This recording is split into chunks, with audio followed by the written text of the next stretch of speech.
Video kali ini, kita kembali belajar pada tema 5, subtema 2, muatan pelajaran ilmu pengetahuan sosial.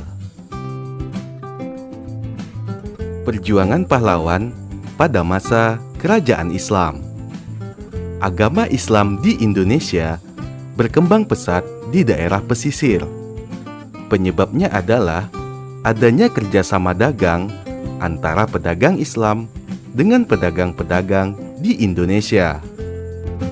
Makin kuatnya pengaruh Islam di kalangan penduduk mendorong tumbuhnya kerajaan-kerajaan Islam di Nusantara. Sultan Babullah dari Kerajaan Ternate.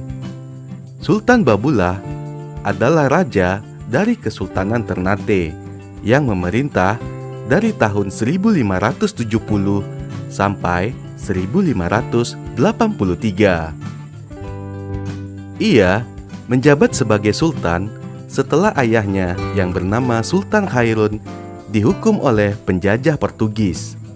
Peristiwa ini membuat Sultan Babullah marah dan menyerang pasukan Portugis. Sultan Babullah diberi gelar penguasa atas 72 pulau karena melakukan persekutuan dengan daerah di sekitar wilayahnya untuk mengusir penjajah. Peninggalan sejarah Kesultanan Ternate seperti Masjid Ternate, Makam Sultan Babullah, dan Benteng Kerajaan Ternate. Masjid Ternate merupakan salah satu peninggalan dari Kerajaan Ternate.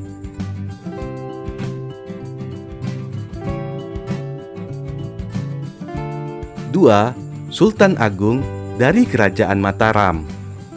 Sultan Agung adalah Raja Mataram ketiga yang memimpin dari tahun 1613 sampai dengan 1645.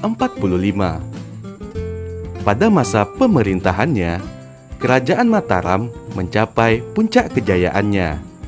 Daerah kekuasaannya meliputi beberapa daerah di Pulau Jawa dengan bandar dagang di kota Jepara, Tegal, Pekalongan, Tuban, dan Gresik. Rakyat Kerajaan Mataram hidup makmur. Sultan Agung sangat tidak suka penjajahan karena merugikan rakyatnya. Oleh sebab itu, Sultan Agung melakukan penyerangan terhadap Belanda sebanyak 2 kali. Peninggalan Kerajaan Mataram yaitu Pasar Legi Kota Gede, Makam-makam Raja, dan Masjid Kota Gede.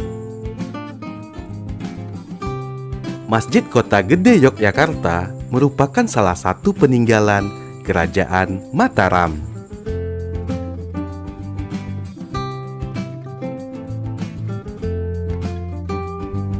Sikap pahlawan dan pengaruhnya bagi masyarakat. 1. Insinyur Soekarno.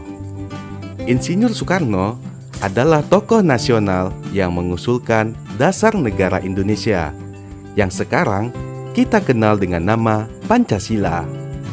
Insinyur Soekarno merupakan salah satu tokoh yang memproklamasikan kemerdekaan bangsa Indonesia.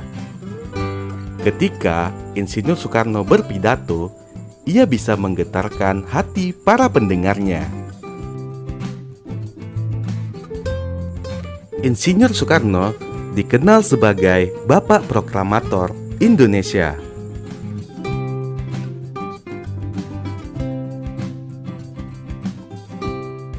Raden Ajeng Kartini.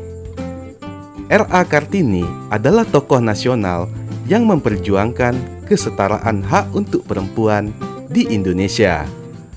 Beliau aktif menulis surat-surat kepada teman-temannya. Isi surat tersebut menceritakan rasa ketertarikannya kepada kesetaraan laki-laki dan perempuan di luar negeri. Surat-surat yang ditulis Kartini tersebut dibukukan dengan judul Habis Gelap Terbitlah Terang. R.A. Kartini juga mendirikan sekolah dengan nama Sekolah Kartini tahun 1912 di Semarang. Setiap tanggal 21 April diperingati sebagai Hari Kartini. Raden Ajeng Kartini merupakan pejuang hak-hak kaum perempuan di Indonesia.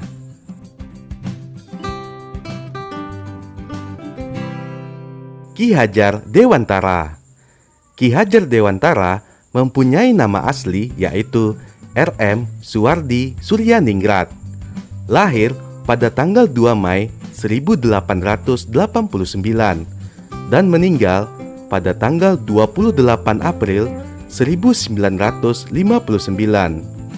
Ki Hajar Dewantara menempuh pendidikan di Sekolah Dasar ELS atau Sekolah Dasar Belanda.